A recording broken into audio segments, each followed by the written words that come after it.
The winner of the 2015 Open category is Karen Guymer with her song Building Bridges. Welcome, Karen. Thank you, Alan. Tell us a bit about the song, Karen. Building bridges, okay. Like a lot of songwriters, we gather information from the world around us. The song was written watching something someone else is going through. So the idea of the building bridges comes from the saying, basically when you're in a shit, you build a bridge, you get over it and move on. So that was the core idea of the song in regards to some of the lines in the song, like look on lovers' clothing, things like that. The idea of that sort of came from Little Red Riding Hood and the wolf disguised as someone else, so that became the lover in the song. That sort of makes sense? It does, What yes. else would you like to know? Your songwriting process, how do you go about writing a song? Do you is it the lyrics first and then you set the melody to it, or does it all come together, or melody first? What's your songwriting process? See, wasn't it the $1 million question? Everybody wants to know. That's it's right. very hard You'll have to give away your secrets, Karen. Oh, well, yeah. I'm happy to share my secrets, more than happy. It's a process. It's different for every song. For me, usually it starts with an idea which will become the chorus. That idea will either be a happy idea, or a sad idea, or a fast idea, or a slow idea, as in dance or melancholy, and then from that, I like to pick up the guitar. And I know everyone is different on that next stage, but for me, at that point I pick up the guitar. And then I like to listen to the sounds, pick some chords that I think resonate with the idea being a feeling and maybe just a sentence. Then I sit down and start writing. Once I'm in my head, I've got an idea where the melody might go, and I've got chords in my head, then I'll sit down, get a proper idea of what the chorus is going to be about, and try and get that. And I usually will write the first verse into the chorus. And that's usually where I start, because the first verse is the introduction to the feeling, and then the chorus is the feeling. And then I can do the rest of the song. Right. That's how it works for me. So I need the instrument with me to write as well. I can't just write with a piece of paper and pen. I could, but it wouldn't be the same. Right. And what's your structure? Do you put an hour aside every day to do it, or do you write on inspiration? Like a lot of us, I go to work during the day, and I come home, and if my house is messy, it sounds really silly, I can't write in a messy house. I have to actually clean first. So I don't get an hour each day to do it, because by the time you come home, you cook dinner and shop and talk and do stuff. So no, I write not as often as I would like, not an hour each day. And if I do sit down and write, it'll usually be for 3 or 4 hours at a time. I rarely would just sit down for an hour and write. It'll be a long sit. Right. When I get into it, I get into it. So where do your ideas come from? Do you pick up phrases in a cafe, somebody talking, or do you observe something in the street? Do feelings come to you? How does that all work in your mind? All of the above. Myself and my partner, Jacques, who happens to be a songwriting teacher, yes, drills this into us. Me being one of his ex-students as well as his partner. It's very handy having a songwriting teacher as a partner. Yes, anywhere. You could be watching a film, and you know, it's funny because we will both be watching the film, and both at the same time we will pick up on something on the screen, because we'll go, write that one down. Yes. And we're both doing it at the same time, so we know that was a good idea. So it could be a line, you could be in a bookshop, you might see a title, you could be watching the news, and I don't know, the newsreader says something which is an unusual way of phrasing something, or everywhere. There's ideas everywhere. Yeah. Yeah. How do you jot them down? Do you take your phone around with you? And my phone is my magic companion. No phone. I have the notes section on the phone for writing actual words down. Okay. And I have the recording mechanism if I actually get an idea for melody. And recently, I got a new car, very lucky. Mm-hmm. Recently, my new car has a recording button. So I can actually press record while I'm driving, and I can record ideas. Really? It's awesome. It's awesome. But what happens if you're in the bus and suddenly inspiration comes and you start singing to your phone? What do people around you think about that? Do you know, you get to the point where you don't care what people around you think? You actually really don't care. You just do it because you don't want to lose that idea. That's right. And you write? I write, yes. So you know that if you don't write that idea there and then, and you think you're going to remember it, But you don't, because you get home, you open your door, you put your bags down, you grab your recorder and go, oh my God, I can't remember what that was. That must be true of And it's all so gone. songwriters. It is so gone. I say to myself, that's good. I won't forget that. 5 minutes later, it's gone. And isn't that amazing? And it makes you wonder where ideas come from. How magical are they that they can come into your head like that and they can be a strong, powerful idea which you know is good, Yes. but you don't get it down then, it's gone. That gift came and that gift went. That's right. It's That gone. song is gone. Gone forever. Yep. Well, it's been great talking to you, Karen. Congratulations again, because I know you've been here before, and Jacques as well, as winners in previous years' contests. So you guys are certainly doing the right sort of things. So congratulations again, and we'll listen to you perform tonight. Thank you very much. Thank you, ASA. Thank you very much. Okay. The 2015 joint winner of the country category is Loren Kate with her song Silver and Gold. Welcome, Loren. Hello. Tell us a bit about your song. So I wrote it a couple of years ago. Right. It's about growing up in a little town a bit north of Sydney on the Central Coast. Back then it was a country town. It's quite built up now. And the song sort of talks about the innocence of childhood, I guess, and how good parents are at hiding it when things get bad or tough, or can be. Can be good at hiding. So is this from personal experience? Yeah, all my songs are written from very personal experiences. Right. And how do you? What's your writing process? Do you think of the story and then add the melody, or how does it work? It all sort of comes out at once, and sometimes I won't know why or what the song is about, and then a few months later I'll realise, oh, that's what that's about, and I obviously needed to deal with something. It's like therapy. Yes. Yeah. And how often do you write? Do you just write on inspiration, or yeah, or do mostly you on inspiration, which happens quite often, which is good. Okay. I'm not a person who can sit down and say I'm going to write a song today and write a song. That's not how it works for me at all, which is sad. But yeah, it's. So what okay. what sort of topics inspire you to sit down and write?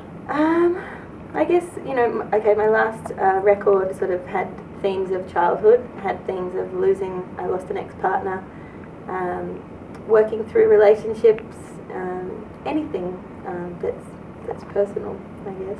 Right. Anything I'm dealing with. Anything emotional? Yeah, it's all quite emotive, but it's not dark, so it all has a sense of light at the end, of always seeing the positive in any situation. Good. Yeah. And you're a performing songwriter? Yeah. Whereabouts do you play? So I've just finished a national tour, so doing house concerts in sort of small venues that sort of sold out at about 100 people each venue around the country, which was really great. Right. Yeah, that was all, I won the Telstra Road to Discovery last year. Right. So that sort of enabled me to record this new EP and then do this tour. And yeah. Okay. Whereabouts did you go on the tour? So I went Victoria, Adelaide, WA, New South Wales, so Mullumbimby Music Festival I've just played, and I'll head up to Woodford for New Year's. Okay. Yeah. Good. And what sort of reaction do you get from audiences to your own songs? Really beautiful. Yeah, always very quiet listening audiences, which is just so nice. A lot of tears shared. Okay, well you're touching people with... it feels good. I feel like I'm on the right path when you see people touched like that. That's great. And looking to the future, Loren, what do you have planned? Are you happy doing the sort of things that you're doing at the moment, or are you looking to sort of move up the musical chain?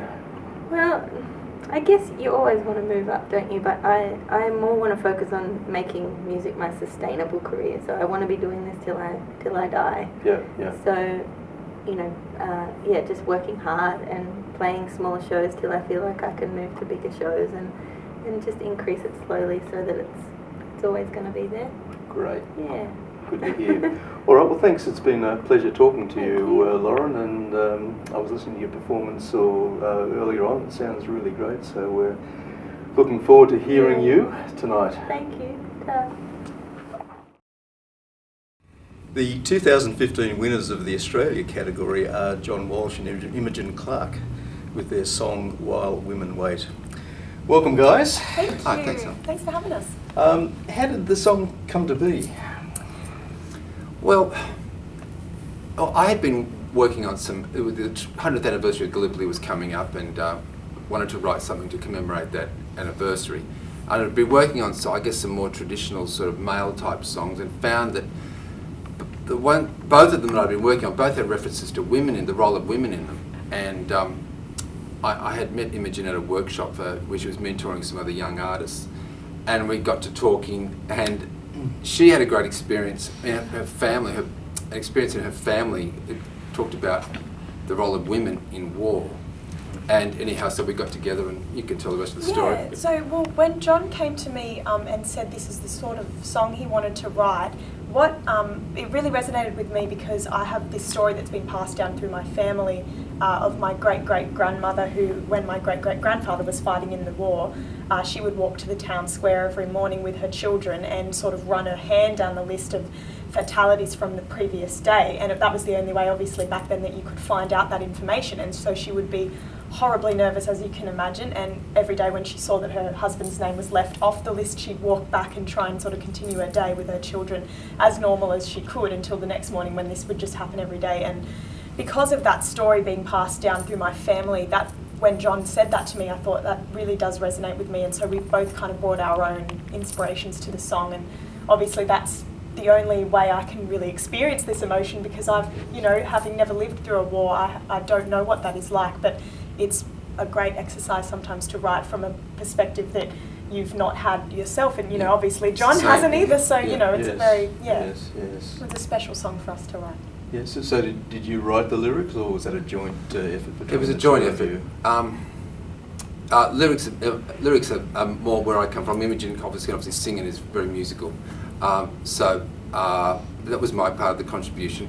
But it was a joint effort, and it took on a life of its own after a while. It really did, yeah. It kind of just grew very organically, and from that, so that was our first experience working together, and from that we've formed a great partnership from it. So it's wonderful. It's really neither of us had done too much co-writing before that, not a huge amount. So it was, and I write mostly all of my songs by myself, so it was a very new experience. But we were so glad we did it, definitely. Yeah, very touching lyrics. I found them very emotional. You've certainly honed in on your subject with that. Thank Oh, you. thanks. And with melody, did you jointly write that, or is that something that one? No, that's entirely Imogen's Well, doing. no. Well, I mean, once again, it was a collaborative process, because although John doesn't play an instrument, he really had what would happen is we, I would often send clips to John. Here's what I'm thinking about these certain ideas. John would have sort of, John is a very avid music lover, and he's got a real ear for stuff like that. So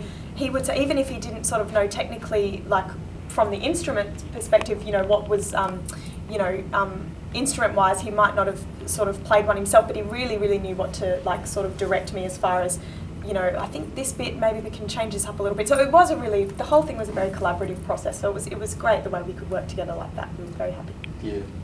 And you were performing songwriter. You sing, obviously. You sang on the song. Yeah. Are you out there performing? Yes, I am. So I'm a full-time singer-songwriter, and my sort of general my genre that I'm down is mostly alternative country Americana. So this was a little bit of a step to the side, not too far, but kind of a little bit of a step to the side for me. And so I'm usually down the country, alt country path, and me and my guitar and my band. So I'm just about to release my debut album in April next year. Great. She's being a bit modest. She was just signed by Universal about a month ago for their Lost Highway label with Catherine Britt and Shane Nicholson.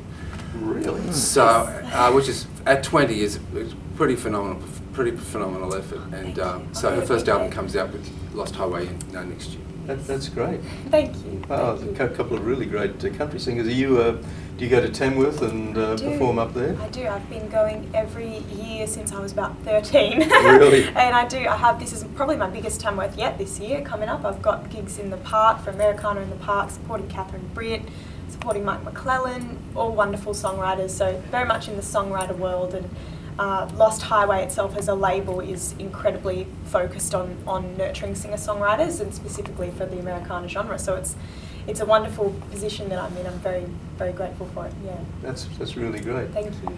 And do you perform at all? No, I've got a day job. And Well, you perform at your day job. yes, That's right, yeah. well enough, I hope. Yeah. No, I started writing lyrics for songs, country songs about nearly 5 years ago. Yeah. And it's something I really enjoy. I love the storytelling aspect of country. That's what really appealed to me. And I've discovered through this song, just how much country songs sung well and told well can really resonate with the audience. We've had such great feedback to the song from so many different people this year. It's been really rewarding, actually. John's also being humble because he's You've been signed to He's university. been signed alongside. No, John's actually the executive producer of The Voice on Channel 9, so that's his day job, which he's being very quiet about. I feel I should bring it up. We better keep talking. This is all. Sorry. I'm finding out more and more. This is really good. How long have you got, Alan? About 2 minutes. Sorry. Yeah, all right, that's all right. Yeah, but look, we both have these kind of dates. We've come together on this project, so Yeah. it's been great. Good. Well, thanks guys for coming in and having a bit of a chat. Very very interesting story. I'm sure there's more that we could peel back, but we ran out of time. So look forward to listening to you perform tonight. Yeah, no, thank Great, you very much. thanks very Thank you. much. We Thanks. appreciate. We're very grateful to have this award. We're very happy and proud to have won it. So thank you. Congratulations. The 2015 winner of the instrumental category is Terry Bennetts with his song "Riders of the Kimberley." Welcome, Terry. Thanks, mate. Great instrumental. Can you tell us a bit about how you came to write it? Well, I'm always picking on the guitar. I mean, I've been playing the guitar since I was 13 years old, and I'm always just picking on the guitar, and the tunes just sort of come along. I don't know how I actually wrote it, but I dedicated the song to a lot of my mates up in the Kimberley, who used to be old ringers, and used to drive all the cattle from out in the stations to Derby, where they'd be shipped off. So that's how I dedicated it to. And some of those old ringers, they're still around now. Yeah. So, but I'd actually just bought myself a Christmas present 2 years ago. I bought myself a new Gresh guitar. Good. And that was the first tune I played on the guitar, and I went in the recording studio, recorded, and just absolutely loved it. So, and I put it on my latest album. I've got a new album out called Mateship. Because I actually play country music, mainly bush ballads. Right. That's the sort of songs that I mainly sing, but I do instrumentals on my albums as well. So. Good. Yeah. And can you tell us a bit about the album? How many songs have you got on there? And, There's 12 albums on there. There's 3 instrumentals and 9 vocal tracks. So. Okay. And they're all self-penned by yourself? Yeah, most of them either penned by me or co-writes. Okay. So, and do you sing vocals? yeah, I do. Yeah, I sing them. Yeah. Okay. Yeah. What's the inspiration for the vocal songs on the album? Well, as I say, all my songs or most of them are bush ballads, Mm. so they're songs of Australia. Yeah, I spend probably half the year touring around Australia, playing music, Right. and it's what I see around Australia. It's the places I go, the people you meet. Everyone's got a story to tell, Yeah, yeah. And I spent a lot of time up in the Kimberley, playing and touring up there, and there's a lot of inspiration on there. Yeah. I've got a lot of great mates up there, a lot of great Aboriginal mates who take me out to their all their special little places, where we just live off the land, and it's a great life. Okay. There many Indigenous songwriters and performers where you are? Oh, heaps. Yeah. Yeah, there's heaps of them. I've actually got I perform mainly as a solo artist, Yeah. but I've also got a band, and we call ourselves a band of mates. But we don't get together to practice all that often, because one bloke's in Victoria, I'm in Perth, and Aboriginal guitarist, mate, he's up in Broome. Right. So we don't get together too often. Yeah. But we do a lot of festivals around the place, and but over in the West, there's been a lot of great Aboriginal singer-songwriters and guitarists up there. So. Yeah. What's the point of difference, I guess, between Aboriginal bush music, I'd say, and white bush ballads? Are there different topics? Do they do it differently? Do they write differently? Yeah, they do. A lot of them do write about the same sort of things as white people write about when it comes to like farming or station life and things like that. But they also write a lot about their culture and you know, you sort of you hear a lot of those songs sort of come out. Trying to think of the Archie Roach, you know, blokes like Yes, that. You know, yes. they write a lot about their own culture and the things that affect them. Right. So how's the album doing? Are you getting airplay? Are you getting sales, or is it really just something you take to festivals and? It's gone brilliantly, actually. Great. Yeah, it's gone really, really well. It's picked up a lot of awards, and I think apart from winning this award, which I'm absolutely thrilled about, that instrumental also ended up in the Golden Guitar Awards in Tamworth this year. So, Oh, really? but so I didn't win it, but it's just great to be there. Yeah. So you went to Tamworth and performed, did you? No, I didn't perform there at the awards, but just went along to walk the red carpet, and yeah, it was a bit of a thrill. It was good. Way to go. Yeah, it was. Yeah. But the songs get a lot of airplay around Australia because there's a lot of, especially with the community radio. For a country music community radio station, they're the ones that actually play our music all the time and really plug it. So without them, we just wouldn't get heard. Yeah. So where to now for you?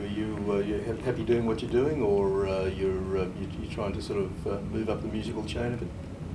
I just keep on plugging away. Yeah. As I spend probably half the year touring, Yeah. and half the year home. Yeah. And my life is taking a bit of a turn, as I say. I'm getting married in 8 days' That's time. right. And thank you for being here. So yeah, so that's great. Got a beautiful lady, and so we're gonna hit the road together. She loves travelling. She loves the music. But in January we're off to Tamworth, and Bungadore Festival, and then we're touring for a couple of months over east. Great. Well, I might see you at Tamworth then. Are you going there, are you? Yeah. Always. Yeah. Okay, thanks Terry. It's no worries. Thanks, Alan. been a Yeah, pleasure having a chat with you, and really look forward to your performance tonight. All right. Thanks for having me. Thanks. The 2015 joint winner of the country category is John Greenwood with his song Midnight Train. Welcome, John. Thank you, Alan. Good to be here. Sorry? Good to be here. Yes, sir. Always is. John, of course, has been in this chair, the hot seat, before with one of his previously great songs. Tell us about the Midnight Train. How did that come to be? I guess it's a song derived from perhaps a bit of background of my wife, who came up to Sydney and then went back home and to live more in Victoria than with me while I worked up here on a contract. So, Right. so it probably gave me an idea of what it's to be. Somebody's there and then they aren't there, sort of thing for you. So, I guess there's a bit of inspiration taken from that. Midnight Train is always something we always think of. Midnight Train to Georgia, or so, yes, Yeah, it's a famous song. So, I guess.